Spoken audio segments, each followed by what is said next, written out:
Congratulations school டாப்பரா? Yes sir, மேத்ஸ்லயும் சயின்ஸ்லயும் 100 சார். அதோட ஸ்டேட் ரேங்க்கும் எடுத்திருக்கேன். Very good. இன்னும் ஒரு ரிப்போர்ட் கார்டு இருக்கு. வேற ரிப்போர்ட் கார்டா?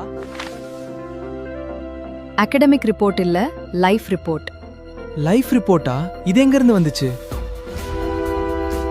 ரெஸ்பெக்ட்ல 9, ஹியூமனிட்டில 5. ஒன்னும் புரியலையே மேடம். மார்க்ஸ்ல ஹீரோ, கேரக்டர்ல பிக் ஜீரோ.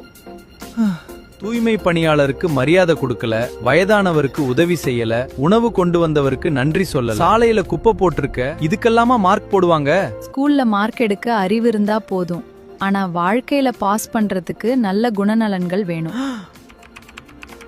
டிகிரிக்கு வேலை கிடைக்கும், பட் ரெஸ்பெக்ட்டுக்கு தான் மனசுல இடம் கிடைக்கும். Respect score updated. Humanity score updated. Kindness score updated. Exam report card வருஷத்துக்கு ஒரு தடவை தான் வரும். லைஃப் ரிப்போர்ட் கார்டு தினமும் அப்டேட் ஆயிட்டே இருக்கும். 100% மார்க் வாங்குறது முக்கியம்தான், ஆனா முடிஞ்ச வரைக்கும் மனுஷனா வாழ்றது தான் மிகப்பெரிய அச்சீவ்மெண்ட். அனைவரும் நேசிக்க தொடங்கிவிட்டால் யாதும் ஊரே யாவரும் கேளிர்.